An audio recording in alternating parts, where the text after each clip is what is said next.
for Forte 2. አክብሮታዊ ሰላምታችን እንዲደርሳችሁ የተከበራችሁ የፏፏቴ ቲዩብ ቤተሰቦች እነሆ የዕለቱን ሰበር ዜናዎች ወደ እናንተ ማድረስ ጀምረናል። በቅድሚያ ማበይት ነጥቦች። በኢትዮጵያ ድንበር የምትገኘው ቁልፍ ከተማ በሱዳን መንግስት ኃይሎች ቁጥጥር ስር ወደቀች። ጦርነቱ ወደ ኢትዮጵያ እየዘለቀ ይገኛል። የሱዳን ጦር ኃይሎች እና የአገሪቱ መሪ ጀነራል አልቡርሃን መግለጫ አወጡ። የመርካቶ ሱቆች ሊፈርሱ ነው።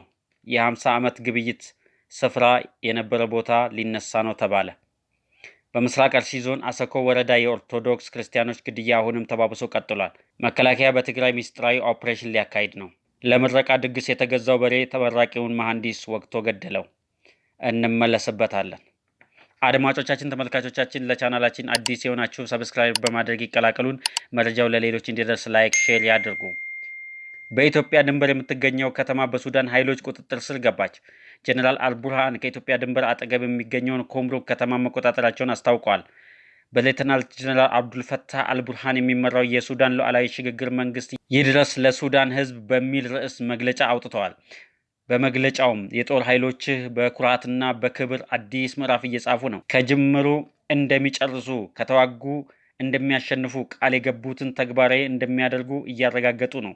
ጀግኖች ልጆች በፈጣሪ እርዳታ በጽናት በቁርጠኝነት በእምነትና በአንድነታችን በመጠበቅ ወደፊት መራመዳቸውን ቀጥለዋል በማለት መግለጫቸውን ጀምረዋል። በማስከተልም የጦር ኃይሉ አልኩምሩክ ከተማን ነፃ ለማውጣት መቻሉን ገልጾ ይህ የሆነው በድል በተጠናቀቀው ከባድ ጦርነት ነው ብሏል። ሲቀጥል የመሐመድ ደጋሎ ቤተሰብ አሸባሪ ሚሊሻዎችን እና ቅጥረኛ ወታደሮችን ከፍተኛ የህይወትና የመሳሪያ ጉዳት ደርሶባቸዋል።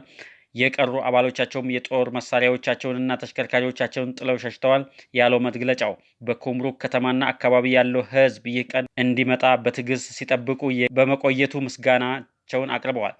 የከተማው ደህንነት መጠበቅ መደበኛ ህይወት እንዲመለስ እንደሚያደርጉ ቃል ገብተዋል። የመርካቶ ሱቆች ሙሉ በሙሉ ሊፈርሱ ነው። ነጋዴዎች ለቃችሁ ውጡ ተባሉ።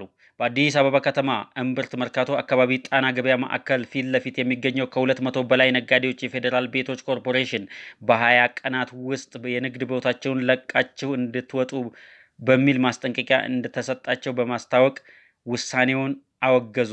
ይህ ያልታሰበና አስደንጋጭ እርምጃ ከግማሽ ምዕተ ዓመት በላይ በአካባቢ የነበረውን የንግድ ታሪክ የሚያጠፋና ቤተሰቦችን ለከፋ ኢኮኖሚ ቀውስ የሚዳርግ መሆኑን ነጋዴዎች በምሬት ገልጸዋል። የፌዴራል ቤቶች ኮርፖሬሽን ቅርንጫፍ አንድ ጽሕፈት ቤት ለተከራዮቹ ያሰራጨው ይፋዊ ማስጠንቀቂያ ደብዳቤ እንደሚያስረዳው ነጋዴዎች የንግድ ቤቶቻቸውን እንዲያስረክቡ የተጠየቁ የአዲስ አበባ ከተማ አስተዳደር ለሚያካሄደው የኮሪደር ልማት ስራ ቦታው ተመርጦ እንዲለቀቅ በመጠየቁ ነው ብሏል።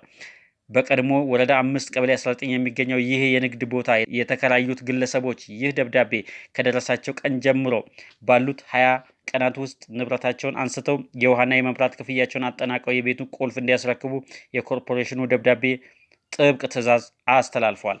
በተሰጠው የ20 ቀናት ገደብ ውስጥ ቤቱን የማያስረክብ ተከራዮች ካሉ ኮርፖሬሽኑ በፖሊስ ኃይል አስገድዶ እንደሚያስወጣና በዚህ ሂደት ለሚደርሰው ማንኛውም የንብረት ጉዳት ምንም አይነት ኃላፊነት እንደማይወስድ በማስጠንቀቂያው ደብዳቤው ላይ በግልጽ ሰፍሯል።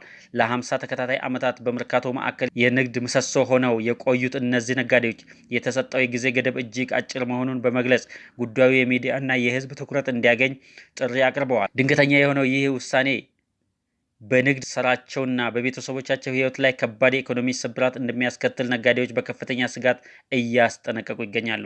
የከተማዋን ገጽታ ለመቀየር በሚል በከፍተኛ ፍጥነት እየተተገበረ ያለው የኮሪደር ልማት ፕሮጀክት የዜጎች የረጅም ጊዜ የንግድ ትስስርና የኑሮ መሰረት ከግምት ውስጥ ያላስገባ አካሄድ መከተሉ መንግስትን ለከባድ ትችት እያጋለጠው ይገኛል።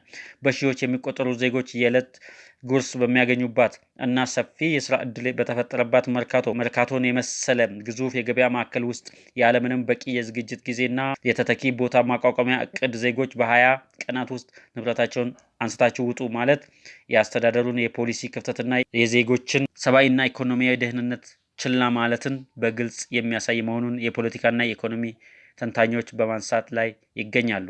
የምስራቅ አርሲ ዞን አሰኮ ወረዳ የክርስቲያኖች ግድያ ዛሬም ተጠናክሮ ቀጥሏል። ከትላንት ወዲያ ጀምሮ ዳግም በተቀሰቀሰ ጥቃት በሰው ሕይወትና ንብረት ላይ ጉዳት እየደረሰ መሆኑ ታውቋል። በኦሮሚያ ክልል በምስራቅ አርሲ ዞን አሰኮ ወረዳ በተለያዩ ቀበሌዎች ከትላንትና ወዲያ ጠዋት ጀምሮ ከፍተኛ ጥቃትና አለመረጋጋት መከሰቱን የአካባቢው ነዋሪዎችና የአይን እማኞች ገልጸዋል። ከሳምንታት በፊት በአካባቢው በደረሰው ጥቃት ሳቢያ የሚዲያ ትኩረት ተሰጥቶት የነበረ ቢሆንም አሁን በነዋሪዎች ላይ እየደረሰ ያለው አዲስ የተቀናጀ ጥቃት መከፈቱ ታውቋል።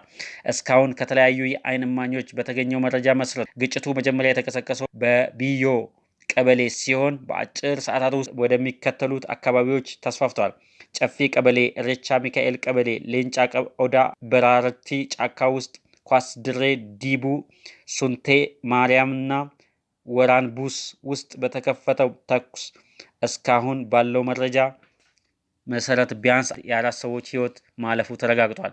የአካባቢው ነዋሪዎች እንደሚያስረዱት ጥቃቱ የተሰነዘረው ከፍተኛ ቁጥር ባላቸው ታጣቂዎች ሲሆን ቁጥራቸው ከሺዎች በላይ ሊገመት እንደሚችልና ዓላማውም በአጭር ቀናት ውስጥ ነዋሪዎችን ሙሉ በሙሉ በማፈናቀል እና ንብረት በመዝረፍ ቀውሱን በፍጥነት መቋጨት እንደሆነ ነዋሪዎች በከፍተኛ ስጋት ገልጸዋል። ከወር በፊት ታሪካዊ የጠለታ ገብርኤል ቤተክርስቲያን በተቃጠለበት ስፍራ ላይ ወደ 75 የሚጠጉ የፌዴራል ፖሊስ አባላት ካምፕ ሰርተው ቢቀመጡም ታጣቂዎች ግን የፌዴራል ፖሊሶችን አልፈው በመሄድ ጥቃት ሲፈጽሙ እንደታዩ ነዋሪዎች ይናገራሉ። በተጨማሪም የወረዳው አመራሮችና ካድሬዎች ሆን ብለው የነዋሪዎችን የግል መሳሪያዎች በመንጠቅ ህዝቡን ባዶ እጁን እንዲቀር ማድረጋቸውንና ከታጣቂዎቹ ጋር በቅንጅት እየሰሩ መሆኑን ነዋሪዎቹ ይገልጻሉ። በአካባቢው ያለው የኔትወርክ አገልግሎት ሙሉ በሙሉ እንዲቋረጥ ተደርጓል። አሁን ባለው ወቅታዊ ሁኔታ የወረዳው ካድሬዎች በየቀበሌው እየዞሩ የሰዎችን ስልክ በመንጠቅና በማስፈራራት መረጃ ወደ ውጭ እንዳይወጣ ለማድረግ ጥረት እያደረጉ ነው በማለት ነዋሪዎች ያማርራሉ።